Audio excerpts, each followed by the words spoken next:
back in the day, it was like, Grand Theft Auto, right? And it's just a dude going around like punching old ladies in the face. Another great game. Yeah. And it's like, okay, so wait a minute. Like, you can run ads and promote this, but I can't promote hunting.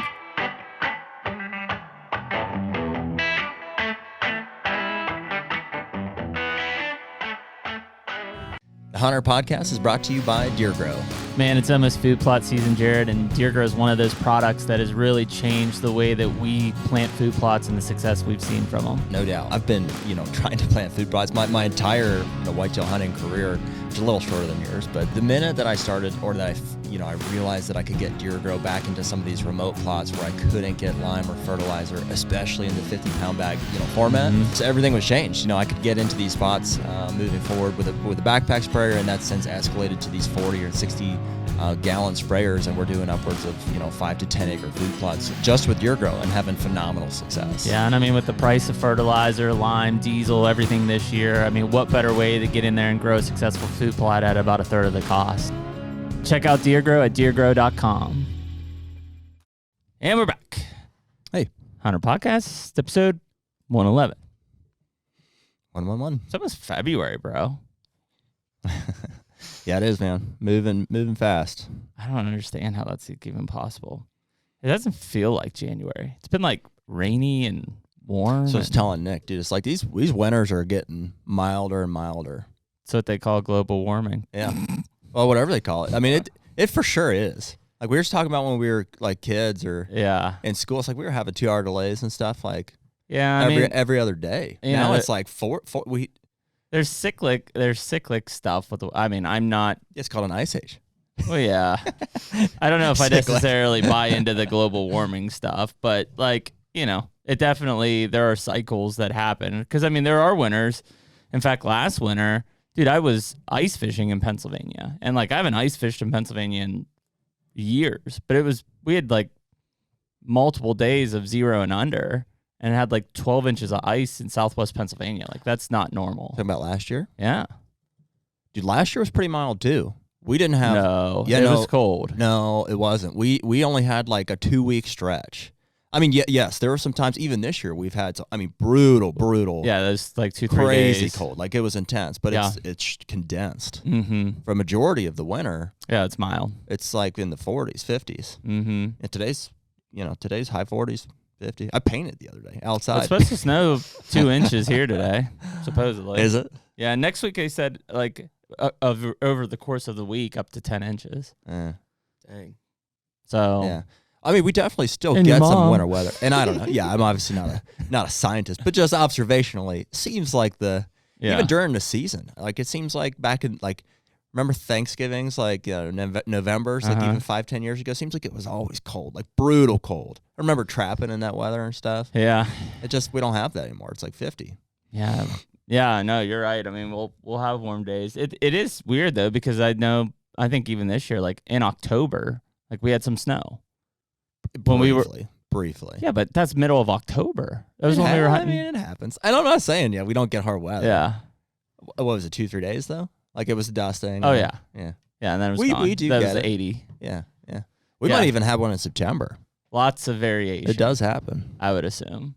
One thing we should address is our hunting license short is a bit on fire that we did. Talking about basically a barrier to entry. And I spent 5 minutes on the plane reading through the comments yesterday. And it was so basically where people are getting offended, and I think this is pretty fucking hilarious. Are people getting offended? Oh, extremely. They're basically we don't need any more government control. I don't need a fucking license. You're a statist. What?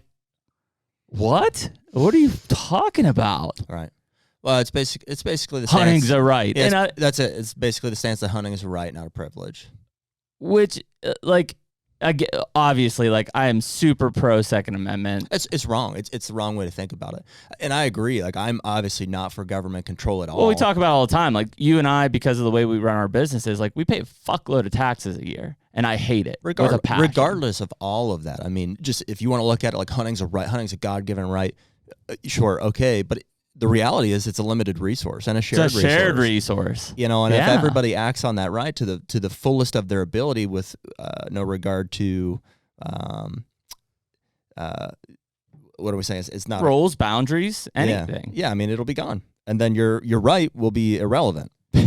I agree. Like, do you not fucking realize that selling hunting license is what funds conservation, which is what supports and grows the resource, right? And for sure, we all can say that there's probably things that we'd rather see done with that conservation money that maybe the state agencies don't do, and that's a different discussion. But ultimately, that is what continues to grow the resource, right? Talk to anybody that hunted back in the 50s and 60s. They didn't see shit for deer. There were no deer, right? Conservation efforts had to bring that back to where people have what we have today.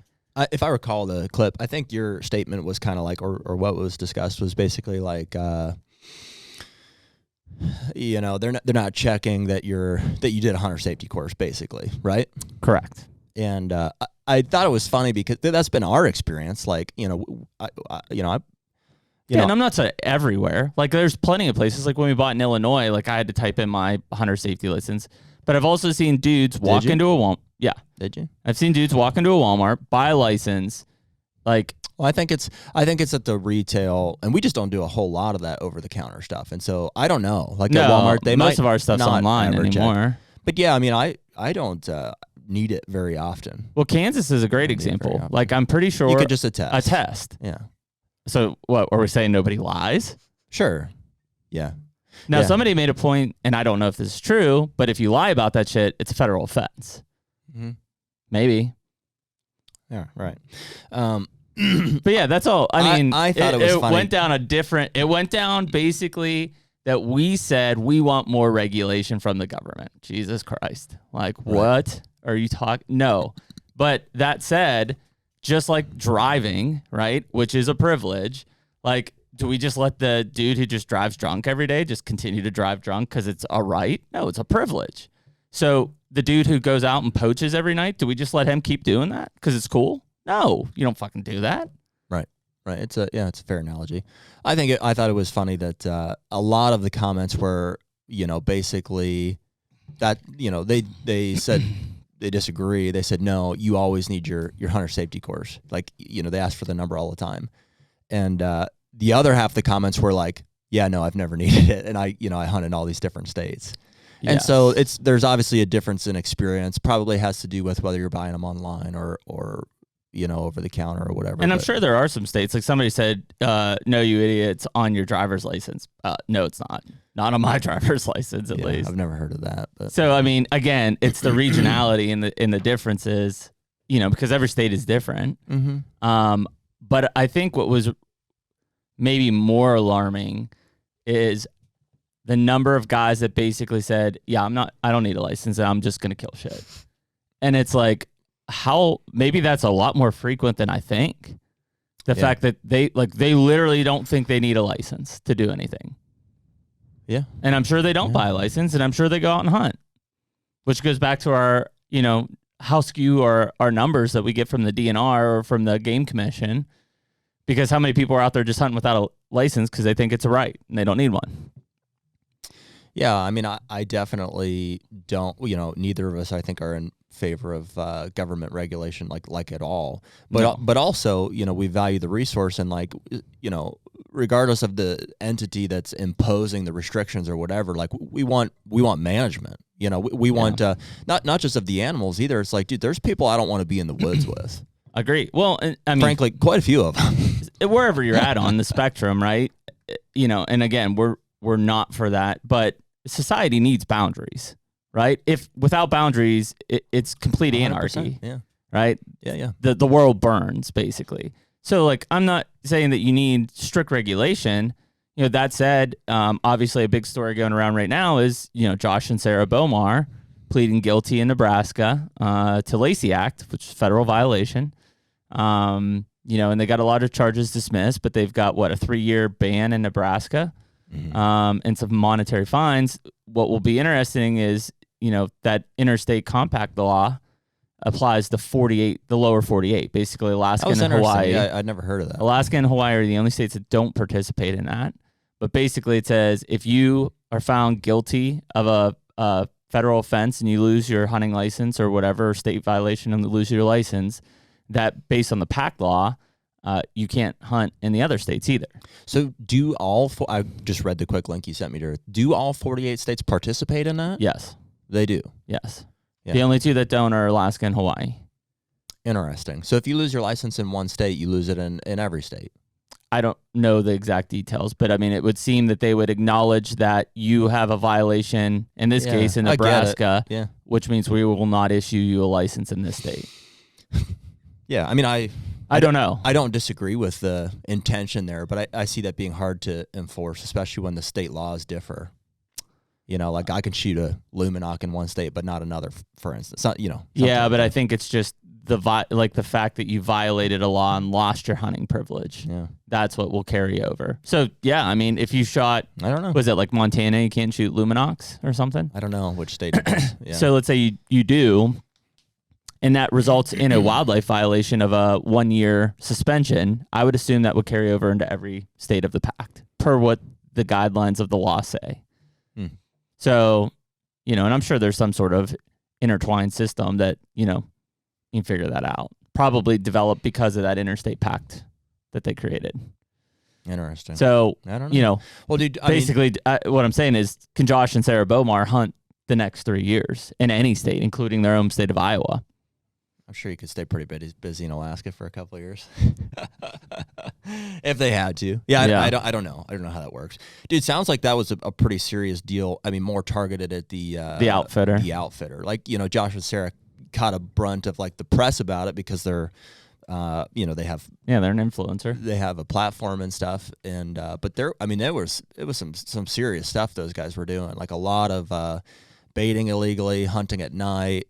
Yeah, I think the head guy got 30 months in federal prison as well. Oh yeah, plus like substantial fines, like over $500,000.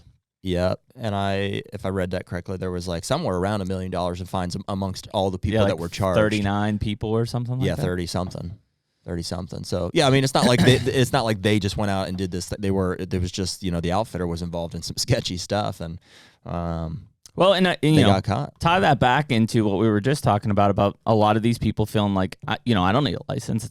It's a right, which, you know, I know a lot of states are going to this, and frankly, I don't necessarily oppose the fact that hunting is a right. Like, I think that's a great way to defend our lifestyle. Right. I still think that licenses are required to fund conservation and programs and the shared resource. Like, boundaries still have to be, even though hunting's a right? Boundaries still have to be in place. I think that stance is probably rooted in like a, you know, seeing the institutions that, like, you know, that it's tied up in government. It's ultimately politics. You know what I mean? I think every hunter would say, yes, we want to protect the resource. Yes, we want to enhance the resource. Most people, you know, most people would want to see that. But the fact that it's, I think, influenced so heavily by politics and a lot of what we have talked about in the past is what gives us a distaste for that. Well, and so the response is hunting's a right. You know, it's so where I say that is, you know, you look at this operation, there are like undercover federal agents in every state at any given time doing these wildlife and hunting investigations. Like, it is a position. And so, like, these people that are just like, yeah, you know, I don't give a shit, I'll hunt without a license. There are people that will bust your ass for that. And not just the guy in the green jeans, right? It's not just the game warden. There are federal guys that will find out that you're doing stupid shit, carrying deer across state lines when you're not supposed to. You know, there's been a bunch of these guys. Like, Spook Span was another one. I think he shot the deer in Kansas, came back to Tennessee, claimed it in Tennessee. Yeah, got Lacey back. Just here recently, you know, we had that albino deer shot. I was wanting to get Angela to talk about it. Some of it's right here in Perry. It's like an 8. It's for the last 8 years. People have been seeing it, give or take. It was at least an 8-year-old deer. It was giant too. It was a stud. It was like a 12, 15 point albino buck. And it sounds like there was some kind of pact between at least the neighbors, or maybe some guys that were hunting in the area. Like, we're not going to shoot them. Right. I mean, dude, because deer around here don't get 8 years old. That doesn't happen. So clearly there was some kind of a you know, a pact or an agreement that, hey, we let this deer walk. Yeah, well, maybe he passes it along. We start getting a bunch of cool albino bucks around, And not that anybody would be wrong to violate that pact. I mean, legally. Legally. Ultimately, the deer's going to get shot, or it's going to die somehow. And so, and it did, and it turned out the guy that shot it was I think what's in question is where he shot it. Yep. I think had it been in 2B, which is about 10 miles? No, I think it's like 16 something. Is it? It's like 16 miles to the north. Yeah. It would have been in season. Yep. I don't know if it's in question whether he shot it during the day or at night, which obviously it was the weapon in question?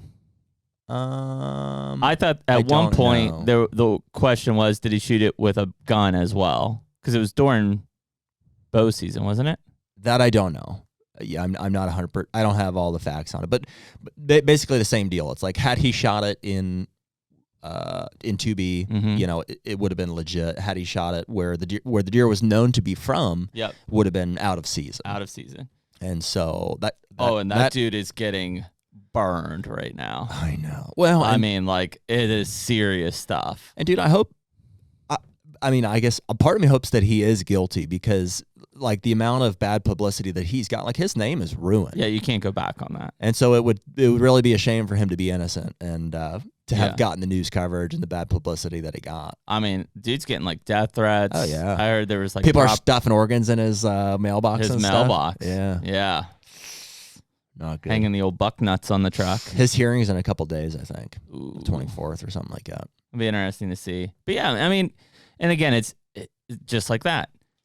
If hunting was purely a right and no boundaries, I mean, I guess that guy wouldn't be wrong, right? There's no boundaries, no season structures, no anything. Yeah. Like, and so that's where it gets back to, like, and it all ties back to the Second Amendment, right? I mean, it's not that has a direct relation to the hunting side of things, but it's the fact that, our Second Amendment right is constantly being targeted. I was just at SHOT Show for 4+ days, and got to talk and meet with like some amazing guys, some special forces guys who were snipers and the Rangers, a ton of law enforcement officers that were like detectives in the South during Katrina. And I'm talking like crazy shit going down there, like during Katrina, like just Blackwater law, like militia type stuff. Sure. And, constantly, and I'm not nearly intertwined with the political aspect of that most of these guys are.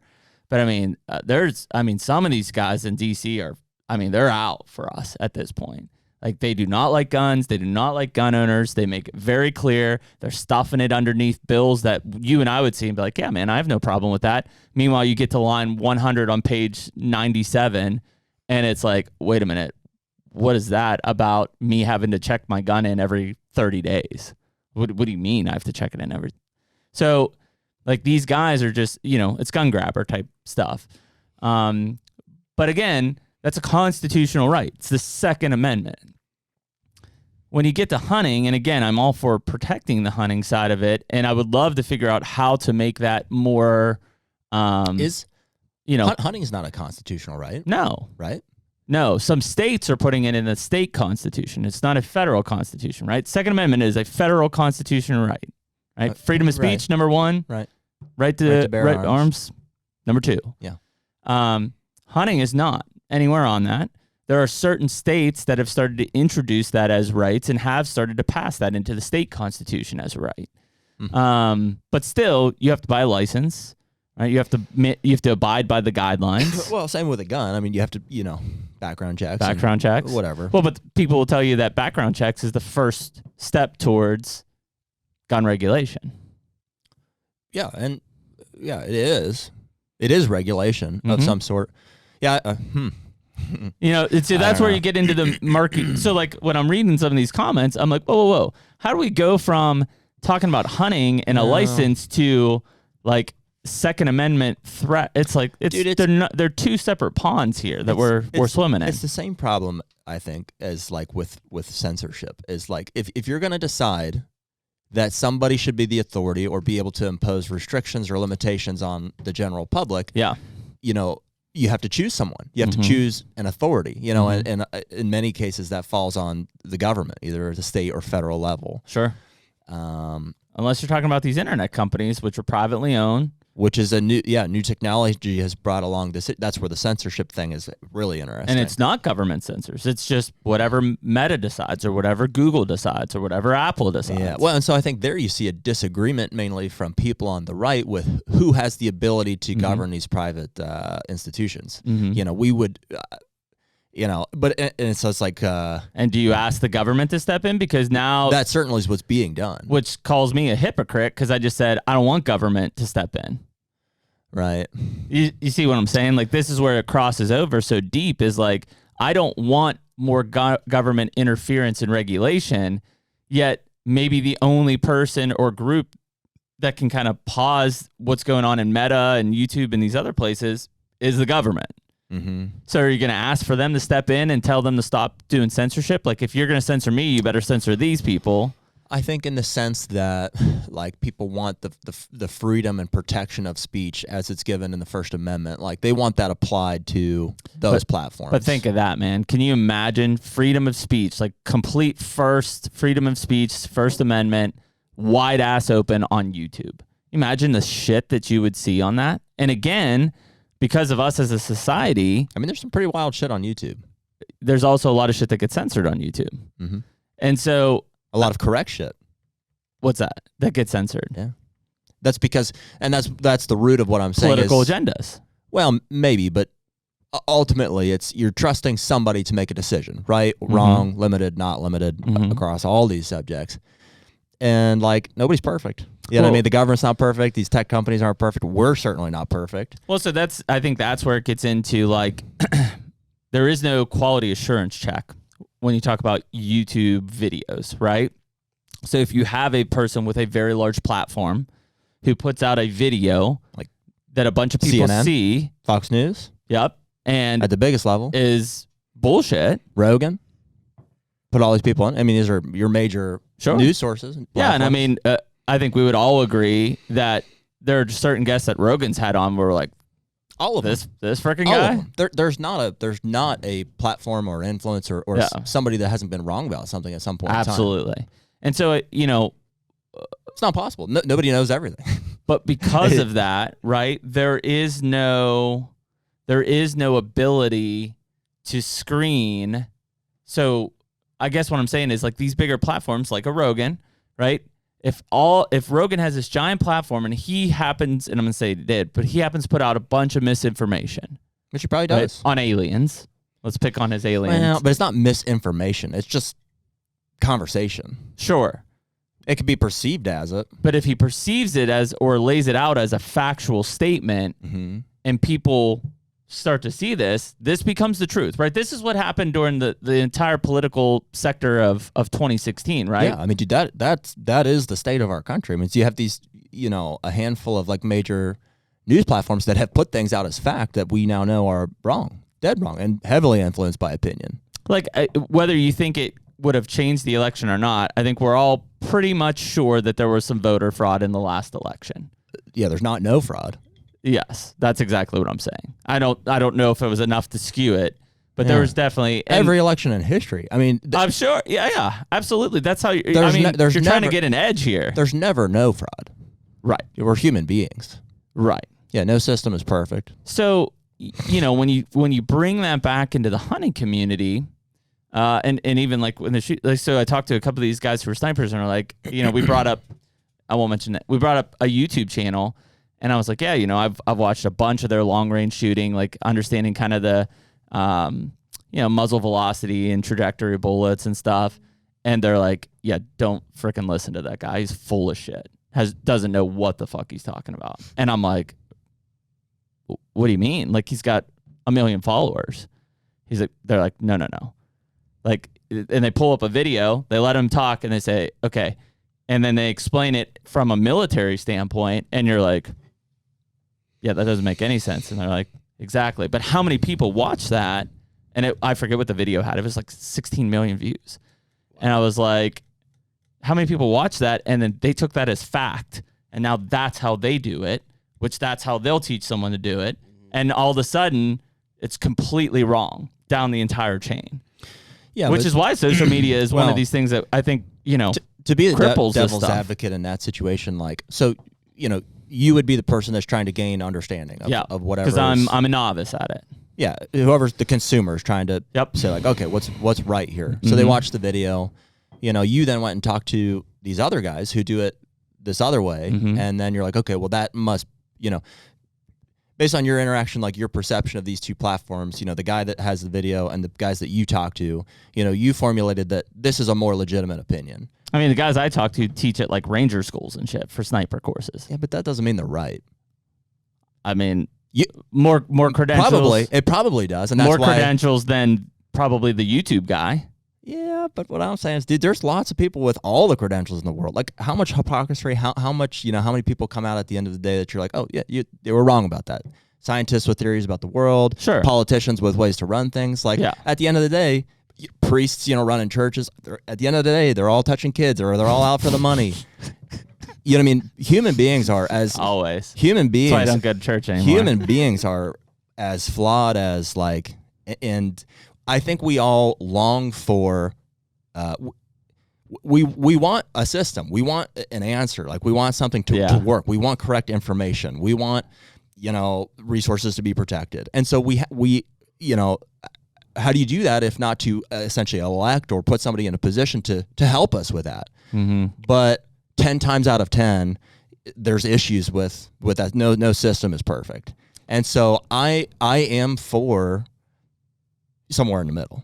You know what I mean? So, I guess we want governing bodies, but we also want the ability to think for ourselves. So I guess the question would be, do you think, and whether it's in the hunting industry or do you think that people are smart enough to interpret all of those things happening in these platforms to figure out what's factual and what's not?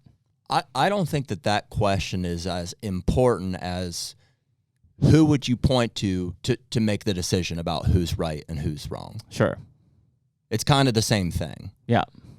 So, and the answer to both is maybe no, or somewhere in between. Yeah. Who's the trusted source of information? No, I don't think a lot of people are capable of or maybe they don't even have access to the sources of information to be able to make a decision for themselves. But I also wholeheartedly feel that the people that are put in the position to make decisions for other people fall. They fail to do that in some regard. Sure. Which is why, like, even on this, like, because there's influence. They're influenced by money, power. That's where I'm begging back to we're human. People default to this setting of like, skepticism. No, like the example I used about priests taking advantage of kids, or CNN twisting information for a political narrative that's based on money and advertising. Like, all these things, they default to there's greed. There's greed. There's whatever is motivating people. These institutions that we put in place, even the government, in the case of like hunting licenses and stuff like that, are influenced. Sure, there's influence. Well, and I think when you look at that on kind of what we have, even from our own podcast, like if we talk to Higgins or Sturgis or Winky or Bronson Strickland, whoever, like all of them have different. Yeah. Well, so different in things. Fairness, to walk that out, like in the hunting industry, like and I understand where you're coming from, and I agree, because I also want these systems in place. I want people to have the right information. Well, mainly because I want the right information. Sure. Right? I'm the end consumer. I'm looking for the most accurate information out there so that I become more knowledgeable or better at whatever it is. I do too. So what has been our process of getting to the bottom of that? Asking questions, watching a ton of shit. To everybody. Right? And so if we push for a form of censorship and we at some point decide that guy's right, he needs to be the one that people are listening to, we could be wrong about that. Sure. And that's what happens. Well, and I think that's why the debate and discussion, like even what we do on this podcast, is so important. That's where the freedom of speech is critical. Huge. But obviously that's suppressed, right? I mean, because we don't have 100% freedom of speech in anything that we do on any of these platforms. If we did, there'd be no censorship. And there is censorship. On the platforms. Yes. Yeah. Well, and we talked about that. That's kind of happening at the private level, because YouTube, Twitter, these things are private entities. They're being manipulated. Yeah. I mean, so I'll give it example, kind of related, not related. So I was talking to a group of guys that had some really popular videos on using suppressors, silencers on guns. And 2 of their videos basically got taken down, boom, boom, right in a row. And so like they got 2 strikes, right? And in YouTube's policy, if you get 3 in a 30-day period, channel's gone, right? You're done. After 2, you basically get put on probation for a week. You can't post. And it was weird because these weren't like I uploaded it, it got rejected. Like they had been running and then they got taken down. So the rumor that was flying around SHOT Show was like, hey, basically YouTube's got this new policy where you can't screw on a suppressor. Like you can't put it on. So, obviously the rules and policies are out there for public viewing. Went in and looked at them, nothing like that, right? And this is where it goes back and there's an issue because if it was as simple as censorship was objective, we'd have no problem. It'd still be a pain in the ass, but like we kind of know the boundaries and rules. Explain that. So basically the bottom line is Meta, so Facebook, Instagram, and Google with YouTube have manual review processes. Right. That's a subjective process. How you see things or how Nick sees things or how I see things are completely different. Right. If it was an objective rule book, meaning you did this and this is the result, we'd all still be pissed about the censorship, but it's consistent. Yeah, I mean, we're not seeing consistency at the censorship levels. The problem because they're opinions is what you're saying. Yeah. Well, if so, what ended up happening is I read the suppressor thing, and basically it said you can't do homemade suppressor type stuff, right? Don't make anything out of a pop can or gas, whatever. Which I get because that's a safety concern and things like that. Sure. But nothing about like an actual like well-made suppressor being so somebody basically knew the guidelines, saw that video and said, ooh, yep, can't do that. Well, they misinterpreted the own policy of the company. Mm-hmm. So again, being subjective. Well, and maybe not just the policy, but what's happening. People that work at Meta for the most part probably aren't have no idea. Experts. They don't know what they're looking at. Yeah, they think that this is a dangerous thing happening, that they're putting it on the barrel. Right. So the objectivity of censorship doesn't exist, right? So even when we start talking about... Doesn't exist. Not anywhere at all. It's always subjective. Yep. So I think when you kind of start to look at things here, in the same light is you may watch that video and think, yeah, that guy's, he's right. I may watch it and be like, I mean, I see it in a different light. I see it at a different angle, right? So I think that... Hence the beauty of free speech. Absolutely. That's literally the point.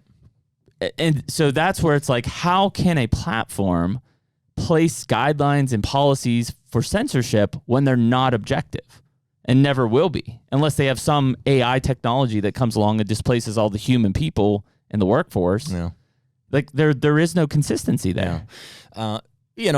In fairness, like for the sake of like having rules and restrictions, like, I don't want people necessarily exposed to like explicit content. You know what I mean? Like an example would be, pornography getting posted on these and kids having access to that.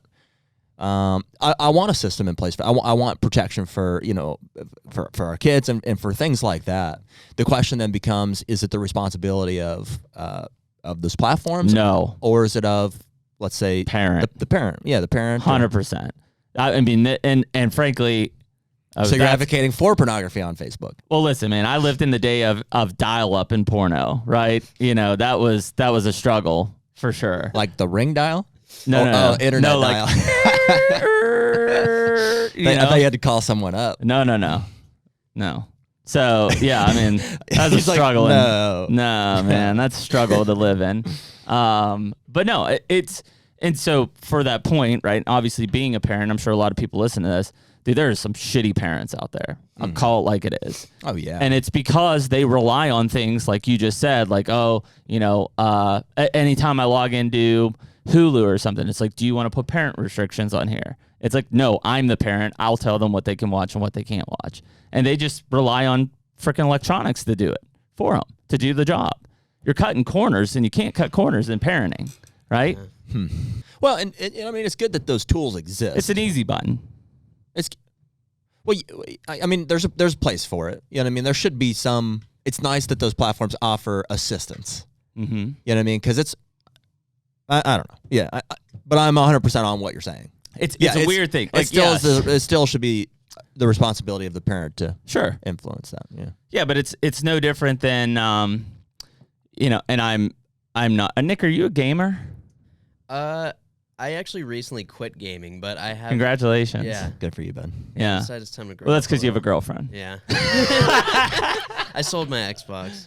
Wow. That doesn't do it all the time. My brother-in-law is a gamer, and he's married to my sister. No offense to gamers listening to this thing. I don't get it.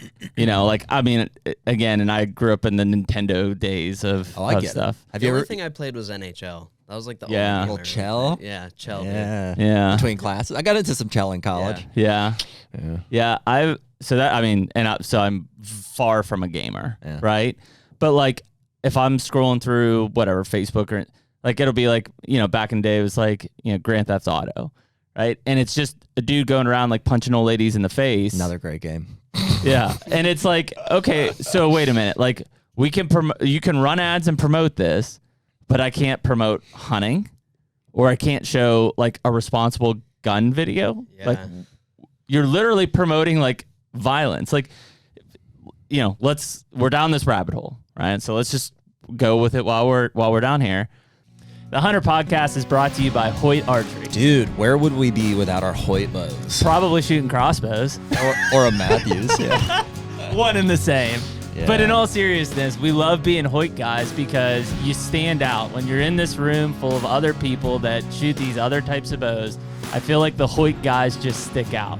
Dude, it's just a legit bow. I mean, especially that carbon riser, man. I mean, I know that they've got several other aluminum lines as well, but for me, I'm shooting that RX-5 in the carbon model. They've since come out with the RX-7, and I can't tell you how much I love being a Hoyt guy amongst a sea full of Matthews guys. So we're out there, I think, proving them wrong, shooting 80 pounds and, killing stuff. Hey, man, if you want to get serious, get Hoyt.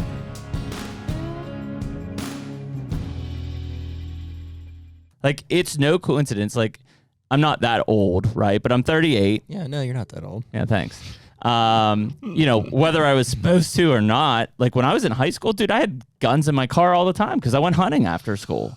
Mm-hmm. They were down in the parking lot in my truck, and then I went to school. There were like Columbine had happened, but other than that, there were no school shootings. Wasn't even a thing. Like, it was never on anybody's mind, right? I went to high school through 9/11. But now, it's like, look at all the school shootings. You think that's a freaking coincidence? There's chemicals screwing these kids' brains up, probably because they're gaming and doing Grand Theft Auto shit and beating the hell out of old ladies and shooting each other. Like, if you don't think that is affecting people's brains and children's brains, you're an idiot. Yeah, I agree. Even as far as like Call of Duty.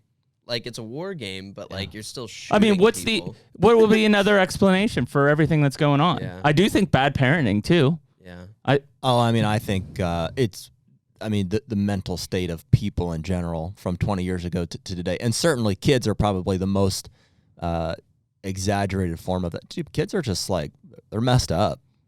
Yeah. From what? Social media, Call of Duty, all of the above. All of the above. The pharmaceutical industry, probably mainstream media, yep, politics. I mean, dude, everything that's happened, like from the time that we were born until now, it's like it's just been maybe a not so steady decline of just the state of mankind. Just and that's why people humanity. like say like, oh man, like look, like dude, society was a hell of a lot simpler back in the day. Certainly, COVID and the way it was handled here in the past couple of years had a dramatic effect on kids. Well, yeah, and I mean, think about the lack of development that happened over 2 years of being locked in your house. Like, mental health has always been an issue. Like, obviously, like I knew a ton of guys who were in Iraq and Afghanistan who had PTSD, and like, frankly, our system failed those people to support them, and it's still failing them to support them. But ultimately, if you look at mental health now, especially in kids, like you get 12-year-old kids getting cyberbullied that hang themselves. Mm-hmm. Like, that was never heard of before.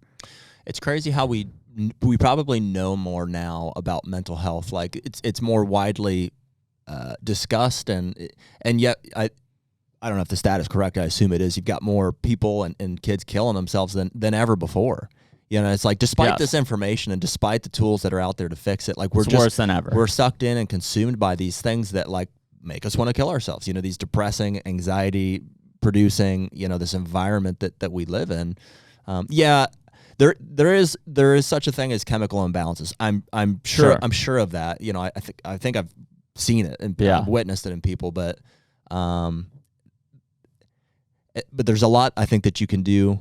See, I don't know. I got to be careful because like when I've tried to help people that have been in that situation, and it's like I don't know what it. I mean, I don't know for sure, maybe to some degree, but I don't know what it feels like to have that chemical imbalance that I feel that some of these people have, and whether that's purely something that exists in their brain that doesn't in mine, or it's the fruition of activities that I've chosen, and things that I think improve mental health. There's exercise, diet, I mean, mental routine, like all these things. I don't know if a lack of doing those things ultimately yields this chemical imbalance, or if it's the opposite, if chicken before the egg type of deal. But well, I mean, I think that it comes down, and you're probably like, people are listening, where's this going, Hunt? The fact is, like, it's one of the reasons that I really, I don't force them, but I highly encourage my kids to be in the outdoors, is because, man, I see some of these kids who are locked in their room staring at a screen for 6+ hours a day and have no societal touch at all. Like, don't engage with people. There's no social skills. Like, and it's super scary to see that. I mean, I think it's a trap. Like, I think that, like, the earth and, like, us as people, like, we kind of have, like, everything that you need to be happy. It's a fairly simple routine, or at least to have a healthy mind, like something that, you don't want to kill yourself. You want to have a will to live. I think you can derive those things from just interactions with people and with the outdoors. Which is why COVID was so detrimental, I think, to so many people, as we were locked inside our homes with nowhere to go and no human interaction for how many months, or we're told to, at least. And dude, the things that, I mean, I'm sure they've done studies on things that lead people to, to be in that state of mind. And it's all these things that are promoted as having, like, favorable characteristics, social media being certainly a huge one. It's like, oh, well, you can stay connected with, with more people, and even cell phones, like texting, email, all these things that, like, have some aspect that help us, innovate, grow business, stay connected to people. Ultimately, it's making us kill ourselves. It's causing this anxiety and stress. And so it's like, it's a very, you have to be really responsible about how you use it, and that starts with parenting, I think, and self-control and discipline, is like, because we use all those things. We have social media, we're here doing content is a thing, and whatever, we engage in all that stuff. Yeah, I mean, it's tools in the toolbox to use correctly. But I know, and I can literally tell, like, the more time that I spend, like, looking at my Instagram feed, or, even texting over emailing, like, if I overdo it, it's not to the point where I'm like, I'm ready to end it, but I'm less happy, for sure. And every time I decide to simplify, it gets better. For sure. Like, I mean, we talked about it at one point, like, even whether it was cell cams or, like, push notifications. Like, think about sitting here at all points of the day, push notification, bing, bing. Did you ever shut yours off? Yes. Yeah. Did that help? Yes. Yeah. Cleaned up my life. It's like I was alcoholic. Just regain control. Dude, I literally, like, every time I would get a text, my phone would vibrate. Yep. And I literally had, like, a nervous tick in my leg, and it was controlling. Like, every couple seconds out of the day, I was like, oh. And I just, it was Corey, who's been on, my good buddy. Corey's coming on vacation with us in a couple weeks here. Is he going to Curacao? Yeah. Oh, shit. Yeah, and Carrie and their baby. Oh, that'd be fun. And he was the one that was like, dude, you need to take back that part of your life. Like, the text will be there when you're ready. Shut the notifications off and check it when you want to check it. Yep. And I did that, like, I've always done that with my years email, ago. Right? But that's also because I get, like, literally, no exaggeration, like 1,000 emails a day. Yeah. And so I always do that with my email, that I have to force refresh everything. Like, I don't get notification. Yeah, good for you. Yeah. But, and again, we've adapted to that for people who, like, are just walking into it, like my kids, like, that's normal life for them. They've always had it. Like, dude, I didn't have a cell phone until I was in college. Didn't exist. And, like, I flipped back to that. Do you know how much simpler life was back then? Holy shit. It was better. Like, I listened to the radio. It was better. I was popping CDs in that thing. Eventually got an MP3 player because I'm old Nick. And, it was like, I got to call someone. Yeah, when I get home on my basketball phone. Yeah. It was better. I did have a basketball phone. It was better, dude. We don't need to be that connected. We don't need to be that fast paced. Like, everything that's happened, and certainly,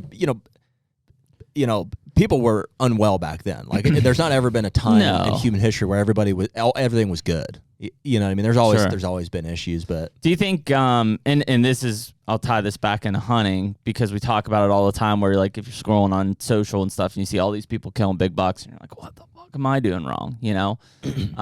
I think we're in a way worse world trying to process everything that's happening around us.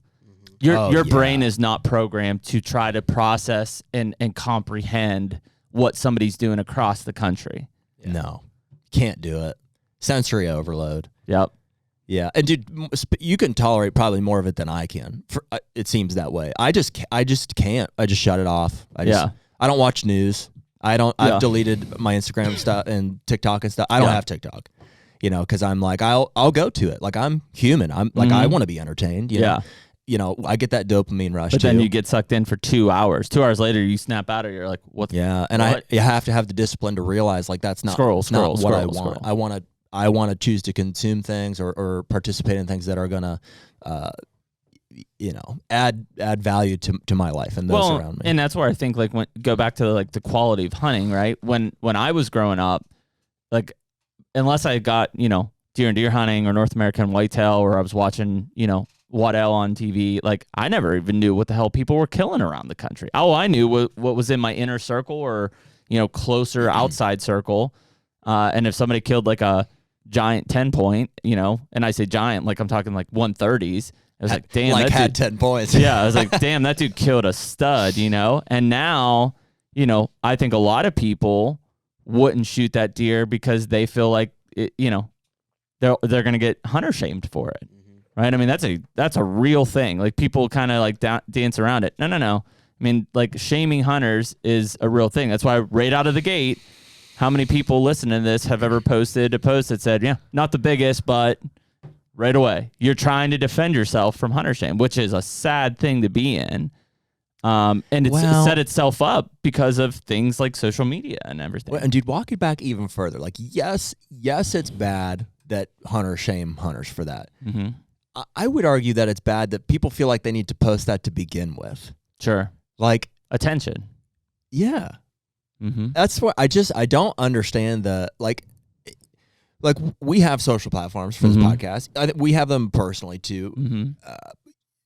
I don't understand the need to put things out there for people to see. Mm-hmm. I can't get, every time I've considered doing it, I've thought to myself like, who do I want to see that? Why am I posting this?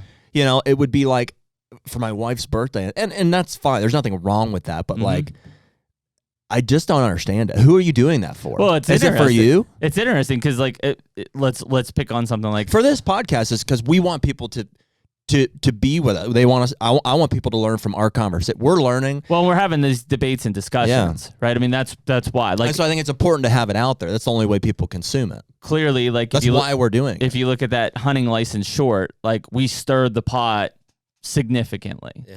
But I mean, that's the whole point of this podcast. Now, half of those guys completely missed the point and dove quickly into the government regulation side, but it's to have the discussions that we're having right now. No different than if we talk about, what the plant for a food plot. Like it's so that there is a debate and discussion of like, should I plant this? Should I put that? Is anybody wrong? Not necessarily. It's in the very nature of social media. Like the closest that we can get to a pure conversation or understanding of a topic is you and I sitting here and talking about it for an hour. Mm-hmm. And even then, we probably leave here with some misunderstandings at some point. Like, hey, I thought this. I thought you meant this. Think about, we put that unedited version out there for people to consume and listen to, not just the whole thing, but our entire library of conversation so that they can understand who we are as people and how we feel about things, and then ingest that information probably through our lens. The minute that you take that and put it into clips, there's the ability for misinterpretation out of context, you know, even more than what we leave the table here with. Yeah. And so, like, you know, you and I have talked to people that are like, well, why don't we trim down your podcast and put it into a version of this and make it work for certain platforms. And like, while monetarily from a business standpoint, that might make sense, it's going to, in its very nature of doing that, you know, it takes away from the integrity of the conversation. 100%. Can't do it. So we can't do it. We put it out on, we do the clips because, you know, we want to give people entertainment and knowledge in a palatable format. But ultimately, our hope would be that people would tune in for the whole thing and be a part of this. Well, and I think people, you know, it's no secret. I mean, we put out clips that we know are going to get engagement, right? We put out clips that we know are either going to be entertaining or stir the pot. Well, stuff that's interesting to us. Yeah, if it's not one of those two things, you don't see the clip, right? And it's because, again, trying to get debate, trying to get discussion. Think of it this way, like, you know, it used to be like whether it was at a restaurant or a diner, at a hunting camp, like that is when people talked about hunting. Like that's when people shot the shit, or at school or whatever it might have been, right? Sporting events, high school football game. Like now, those discussions rarely take place because it's already been done on social media, right? You already know that if Joe's walking up to you and he's about to say, man, did you see that 150 you called? You're like, yeah, man, hey, congrats on that 150. Because you already know. He doesn't have to tell you. He doesn't have to show you. You already know about it. You knew about it 2 minutes after he found the deer, right? Or in real time if they were doing a live stream. So it's taken us completely out of this aspect of communication with each other, and on a hunter level, to the point where, man, you know, I'm having conversations with people. Maybe it's on YouTube or Facebook or whatever, and then like, if I talk to that person in person, I'm like, wow, that dude's awkward as hell, right? Because they don't have to have personable skills. They can sound like they're personable through texting and through messaging and through everything else. But when they actually get to be like in person, it's like, man, like, I don't know. He seemed off today. No. That's how he is in person because they don't have to be social, or she is in person because they don't have to be social. And it's such a weird thing because, you know, for the longest time, you had to be social. If you weren't, you were socially awkward. Now you can kind of be fairly normal behind the scenes, behind the keyboard. And then like when you meet them in person, you're like, that's odd. Yeah. It's okay to be awkward too. I mean, you are who you are. Sure. That really is where my stance towards the comments, I think, is rooted, is like, yes, obviously I want to engage with people that watch our podcast. I want to help people. I want to give responses to stuff. But I know that social media in its very nature, and that includes comments on YouTube or TikTok or wherever, they're all coming from that place. Like there is a misinterpretation element no matter how you look at it.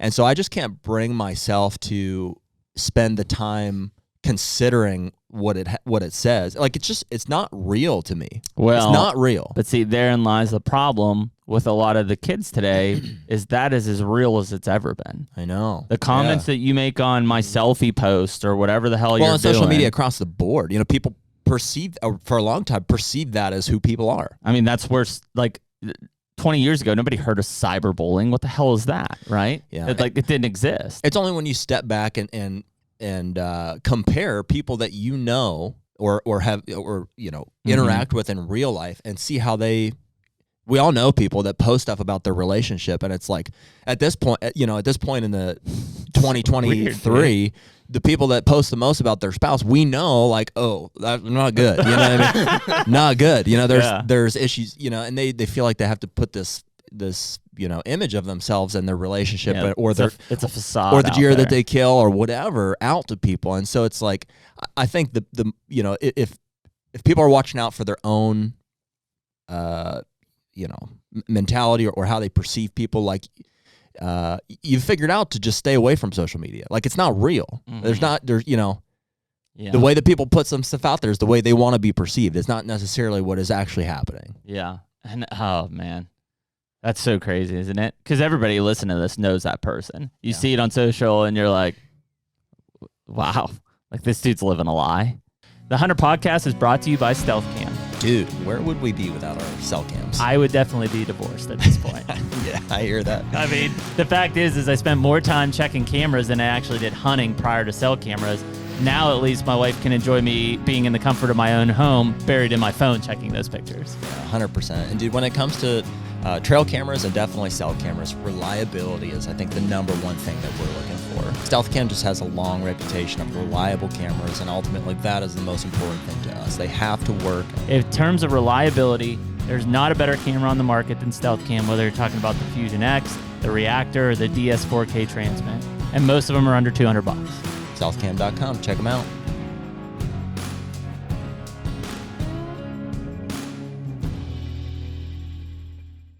What's so hard about it, and I know we deinstall around this thing, but it truly comes back. Like we obviously walked ATA, a week and a half ago. It was at Chacha this week. Like you walk around there and you see people that you see in these platforms that are big influencers, and you just wonder, like, because I think anybody that is really like comfortable with themselves, right? You can tell when you're just like, that dude is just unhappy. Like he's just miserable and unhappy. And it's like, why would you keep like being that way? Yeah. Like, you've got one life and you're just miserable and unhappy. And we've talked about that just in general life of like, listen, man, we spend a lot of time at work. If you hate your job every day, you just like hate getting up and hate going to work, but you're like, I got to pay the bills. I got to pay the bills. Absolutely you do, but start working towards a change. Maybe it's going to make you work 12, 14 hours a day because you're doing classes at night or you're getting your realtor license or whatever it might be, but you're working towards a change that hopefully makes you happier. But I think the comfortability is what prevents people from that. I make a decent living and I pay the bills and family's okay. And, the argument is like, is comfortability a good thing or is it a bad thing? Yeah. Well, and when it comes to social media, like the first change should be stop comparing yourself to people. Nobody's perfect. The more time you spend, I think the more posts that you do like that, like if you're waking up and you're telling me what you're doing for breakfast, like why? Yeah. Yeah. Well, and it applies to real life too. The more time. Certainly social media is a big aspect of this conversation, but just people, the more time that you spend on this earth and with people, it's human nature to look up to people. It's healthy. It's a good thing. Like, and just the reality is that 9 times out of 10, something will happen at some point in time. That person will mess up. They'll do something either to you directly or something that you're like, I can't believe that. Yeah, they did that. And you just have to look at people that way as like nobody's perfect. Everybody's going to mess up at some point. It doesn't make sense because of that to put people on a pedestal because you'll be disappointed. Well, and I was going to say, and that's not to say don't look up to people. I'm guilty of it. When I was starting my businesses, I guarantee if you scroll back far enough in my Facebook feed, there's plenty of posts at like 2 a.m. of me saying like grinding it out, 2 a.m., And I'm obviously doing that to like prove a point that I'm working hard. I'm trying to build something, but it's like, nobody should care about that except for me. Like I'm just trying to prove it to myself, but why do I feel like I have to put it out there? Same with like, up again, 11 days straight in a tree stand. Like who gives a fuck? Yeah. Like cool, dude. Yeah. Well, that's good that you learned that though. And dude, a lot of people have learned that. And so probably some of the happiest, most successful, most, doing it right, I would say people that you'll ever meet aren't on social media. Yeah. They're not posting about what they're doing. They're just out there doing it. Out there living it. They're whatever they're doing. Yeah. And if you're lucky enough to meet them, through real interactions with people, friends of friends, you'll kind of start to understand like, hey, maybe I don't need that affirmation from everybody, whether it's what I'm doing in everyday life or from a hunting standpoint. I just do what I do because it makes me happy. And when I think that's where whatever your motivation is, and that's where, maybe it's the expectations and stuff. The hunting thing is a huge piece of that. I mean, the fact that, and we've talked about it, kind of the like, hunter's remorse of if you shoot the thing that you weren't completely after and you start the conversation with, not the biggest I killed, or, wasn't the one I was after, whatever it is. Like, you immediately start into defense stuff. And I'm guilty of it too. I've done it before, so I'm not trying to say that I'm perfect in that way. But you got to ask yourself, like, if you're not like completely satisfied with it, why the hell are you posting it anyways? Like, is anybody going to think less of you that you didn't, like, hey dude, I heard you killed an 8-point, but I didn't see any pictures of it on social. I mean, I've heard that before. Well, plenty of times. Dude, that right there is just the dynamic. Like, we human beings are not geared to communicate in the way that social media condenses interaction to. Mm-hmm. Like, even the idea of like, do I post it? Do I not post it? People interpret that like in a way that's like, it's probably wrong. Mm-hmm. It's like, oh no, I just didn't post it, or oh, I didn't post it because I felt this way about it. Yeah. There's no way to know that, No. unless you sit here and we talk about it, And that's I think in its very nature, miscommunication is like, it's interpretation of what that, like, hey, you know what, he didn't post that because it wasn't a mature. I mean, dude, think about back to the conversation with teens and stuff like that. Like, how much overanalyzation of conversation and interaction happens these days because of the thumbs up button on a text message, or like an emoji, or tagged me in this, didn't tag me. What does all of this mean? Whoa, And there's man, like this. I couldn't. If I was a teenager in today's society, I'd be in a world of shit. Yeah. Because these. Well, in people, your day, it was they checked the box, yes or no, you want to go to prom, and now I wasn't that old. now there's etch it in fucking stone. I had a stone tablet I passed to them. You didn't do the check, yes or no? Do you like I it? did. Yeah, I did a little that bit. too. I had a lot of notes on that side. No, my day was waiting for the AOL Instant Messenger door to open. Yeah. And it's like, oh, she's on. And that was the start of it. You're like, yeah, did she just leave me on this chat alone? I wrote her. Yeah. She didn't respond. Yeah, that was my day. You'd Yeah. sit at a computer screen waiting. Yeah. That was my first social media. Was AOL Instant Messenger. Yeah, I was in man. 4th grade. Yeah. You're in 4th grade? Yeah. Yeah, I was in high school trying to schmooze it out. Yeah, it's just not a good way to communicate, and I think it's the root of a lot of social anxieties that we're seeing played out today. Well, dude, that's where listen, we talk about mental health and stuff, and I was an anxiety kid. I still am an anxiety guy, right? And You got to run more. Yeah, It'll help. I've gotten way better. Like, I had a real big fear of public speaking. Check this through out, school. dude. Like, real big fear. I still do. Check this out. Big. We'll circle back to that. Yeah. I got 15 minutes. Yeah. Speaking of regulations, I bought some. Is it lion's mane? The mushroom. You heard of this? like It's called lion's like mane. shrooms. It's a mushroom derivative. It's like they sell it in. No, I've not heard of this. Yeah. Dude, mushrooms are like a craze, like for for brain activity, not psychedelic mushrooms. Oh, I know those are too. Those are too. Those are too. I've heard a lot of PTSD guys taking them, and they're like spot on. You've never done mushrooms? I did. No, it was great. We could talk about that too. Yeah. Anyways, I don't think so. Back to the lion's mane stuff. I listen to Rogan, and there's all these guys says, I was like, I'll buy some of that. Yeah. I don't feel anything, dude. I took some this morning. Of course not. I don't know. It's placebo. Maybe it's supposed to help with brain activity, basically. So he's double dipping alpha brain on top of lion's mane? Neuroconnectivity. I don't know about that. I don't know if he's sponsored by that or he just talks about it. He's just. But anyways, yeah. Lion's mane. Yeah, I'm here to say personal. I'm not saying it's bullshit. I haven't experienced. Did you snort it or? Benefits. No, it's a dropper. Put it under the tongue. Like an oil dropper. The bottle's also wrong. Like, it's in terms of the serving size. It says serving size 2 milliliters or approximately 64 drops. Holy balls. Which is not right, obviously. 2 milliliters. That's like 2 droppers, isn't it? 2 full droppers? Yeah, I think 1 full dropper is like 1 milliliter. Yeah, that's what I thought so. Yeah. So, it's a lot of lion's mane. There's a lot. Anyways. Made from real fucking lions. Yeah. Dude, I mean, there's so many things that you can do to build just discipline. Like, it's in your brain. It's just like exercise is one of exercise is the biggest thing for. It's one of the biggest ones. And speaking of Rogan, he describes it in a way that makes perfect sense to me. It's like if I can choose to impose,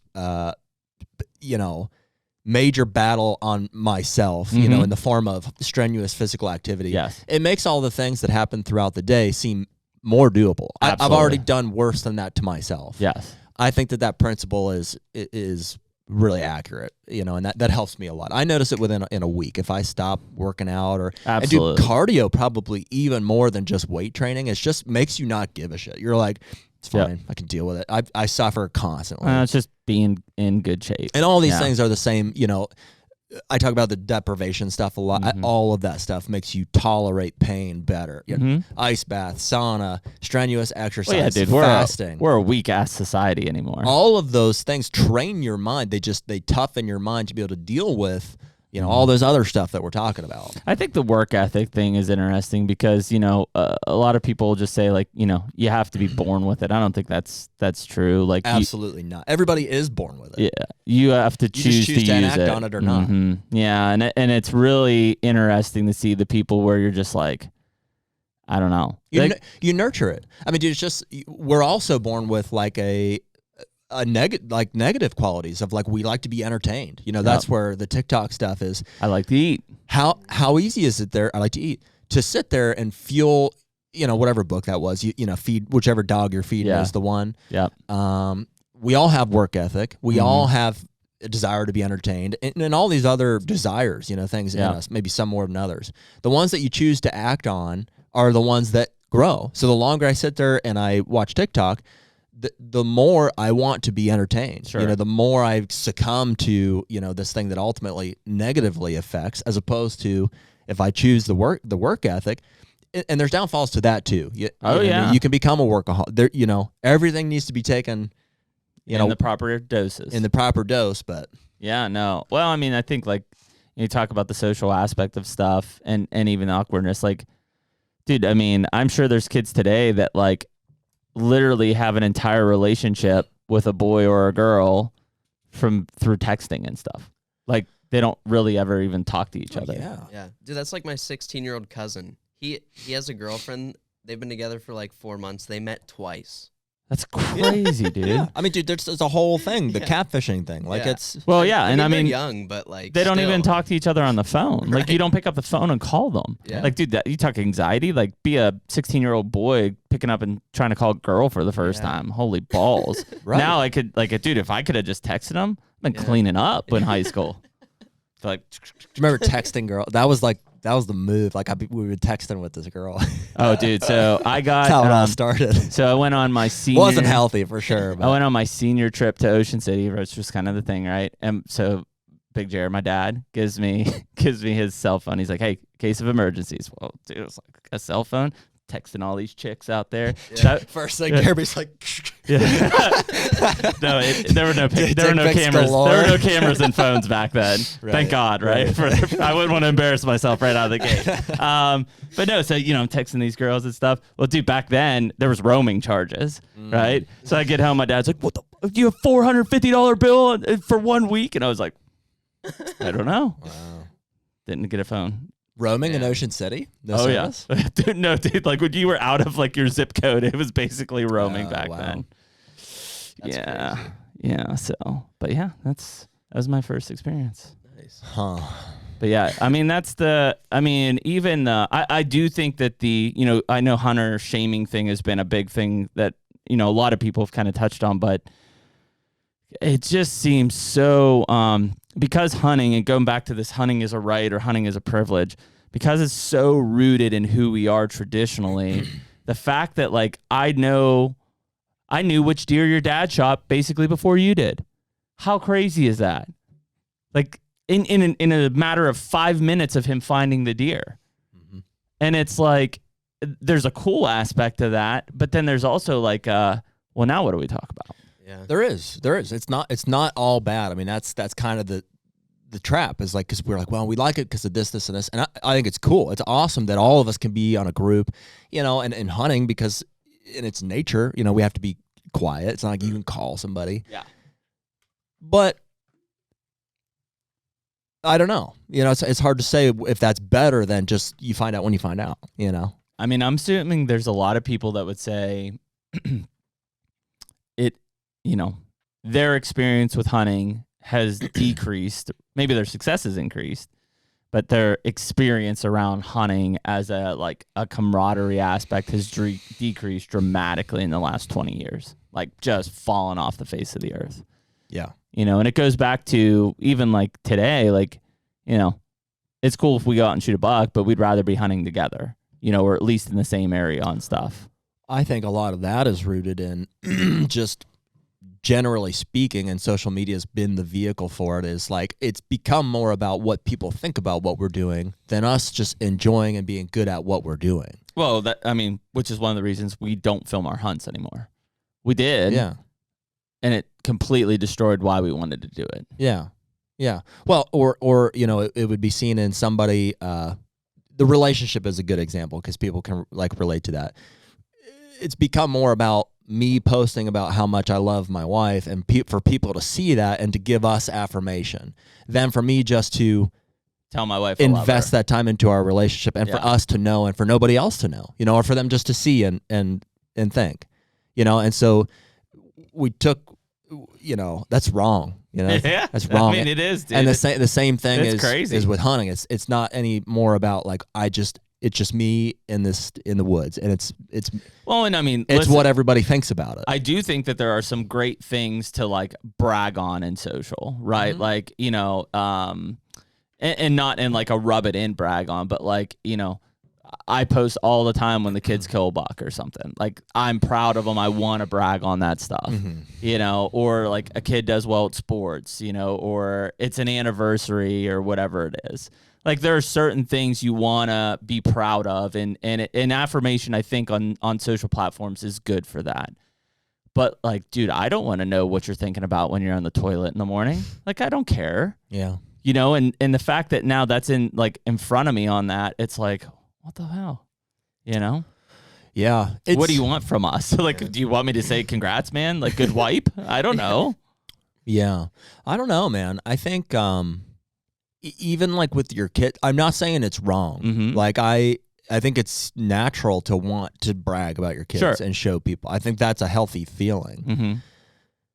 But even that, I wonder, and I don't have kids, so I'm just speculating. Sure. I wonder if it's if it would be confusing because it's who are these people that even like my stuff? Why did they like that I? Yeah, part of it did is. That, Yeah, part of it is, and I think if there is a plus to social, right? My non-immediate family and friends see that, right? And without me having to text every one of them or call them or whatever. Sure. And it's also because that circle usually also appreciates hunting and the success and everything about it.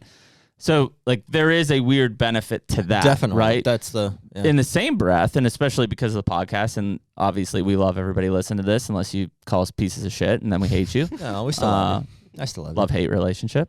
If you like my post, I don't really know you. And so it's cool. But I don't necessarily, I don't want to sound like a dick, but I don't really appreciate it as much as if my cousin's hey, great job, Carter, awesome. Yeah. You know what I mean? Yeah. So it's a weird thing there. You know what else is weird, dude? Not to totally change, freaking group text chains. Yeah.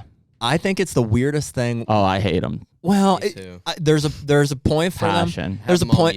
There's a point for them. I understand why. I didn't know how to do that. Jared taught me how to do it. See, now I'm aging myself. He's like, yeah, you can mute that. I was like, what's that mean? He's like, it won't ever show up. You just have to go and look. I'm like, yeah, yeah. Do this. So, and they're there. They serve a purpose. But where it's weird is where somebody makes a declaration to the group, kind of expecting a response. Hey, you know what I mean? Hey, this happened, and then I'm the fifth, sixth person to look at it, and they've already said happy birthday or whatever it is. Yeah. Oh, sorry to hear that. Am I going to be the sixth person to pile on? It's hey, somebody already said it. But if you don't, are you the dick? Right. And that's the weird part about this whole thing we're talking about. Yeah. typically I choose to not engage. If I see multiple people have done we were on several of those chats together, and I noticed that. You see that I'm just like, yeah, it's been said. But I already know I'm like, Jared gives 0 fucks. So it's been said. No, I do. Like at a personal level, I care. Well, you didn't show it. Exactly. Exactly. That's exactly what we're talking about. Yeah. I know. And it's like, you've noticed that I don't respond to this? Oh yeah, I know your style already. Yeah. That's why normally I'm the one responding to YouTube comments. Well, unless somebody, and that's kind of, unless somebody really addresses you and you beat me to it pretty quickly. I protect myself from that because I don't want to be subject to feeling. I'm only human, to feeling like, oh, should I have engaged? Did I mess up in that conversation? Sure. I've just basically, I've retreated from that world to a point, and I think communicated that well enough to people that I care about that it's like, dude, if you want to get hold of me, like here's how. Here's my call me, text me, whatever. Hit me on my cell phone. Yeah. Yeah. But I think the biggest piece of that is, and again, whether you're on Instagram or Facebook or whatever, is someone you kind of know loses a loved one who you have no fucking clue who they are. You feel very obligated to say, hey, sorry for your loss, praying for your family, whatever. Yeah. Which at the end of the day, like, that's because you care. But, like, you don't know that person. You've never even heard of that person before that moment. And I'm not saying that you shouldn't say it, but it is kind of weird that you are saying it when it's like, think of funerals or whatever 20 years ago, like, only if they knew you or, like, the family or were close, like, that's the only condolences you got. You didn't have people from halfway across the world saying, hey, so sorry for your loss. I'm not saying, like, I wouldn't appreciate it. But I'm also saying, like, it's just odd. Yeah, it's a social media thing. You wouldn't do that in person to someone you don't really know. Yeah. Well, I say that because I had a person in, I think it was at Penn State in college, and, like, I just met this person. Like, they were in a class, I knew him, and I don't know how we got on the subject. But basically, her dad passed away. And I was like, oh, sorry for your loss. And she's like, no biggie, you didn't know him. I was like, huh. I almost felt like an idiot for saying it. And it was only because, like, I felt like that was the right thing to say, but she has a good point. Like, it was a long time ago. I didn't know him. Like, it's not like it just happened. Mm-hmm. It's just weird, when you see that. Yeah, I've tried to, and maybe I come across as a dick on that sometimes, but I've tried to not engage with that if I can help it. Like, yeah, and I mean, to that point, like, I think that is the human nature. It's like none of us want to feel like we're a dick, because I'm sure we do. Like, we actually feel bad for them. We may not know who they are, but if we know the person who lost the loved one, like, then you feel bad for them. Well, and I think this goes back to the YouTube comment thing here. It's like, if you're the type of person that is, thinks I'm a bad person because I didn't engage with your thing, like in the text chain or with the thing, then, like, you don't really know me. Sure. And I don't really want to know you, like, if that's the way you think about it. Yeah, that makes sense. And that's kind of it might sound like a dick move or whatever, but that's kind of how you keep your friend circle, like, to people you really want to be friends with. Well, you don't want to be friends with everybody. You can't. I would say that the way this has, just like the hunting buddies or the pro staff thing, like, oh, I've got 3,000 friends on Facebook. Those aren't your friends. Right. What? Like, that dude, I can't even pronounce his name. It's like, those aren't your friends. But, like, in today's society, like, that's how people perceive it. Just like, hey, Hunter, you've got 15,000 followers on YouTube. It's like, cool. Like, it's great. That we want that. We want to have those conversations. We want to have those engagements. But it's not like those are my friends. Like, I don't know most of those people. Well, and it's different because we're doing a brand. Like, we're producing material that we want people to view. Like, we think it adds value. And that's different than us updating things about our life. Yeah, and don't get me wrong, and I know we probably saw a handful of people listening to this at ATA show who just come up and say, hey, man, love the keep doing, and we freaking love that, right? Because now we get to know you. It's awesome. Dude, how was your season? Oh, let's check out this. But like we get, Jared and I yearn for that engagement with people, right? And it's because most of society, most times, you don't get that anymore. That it doesn't exist.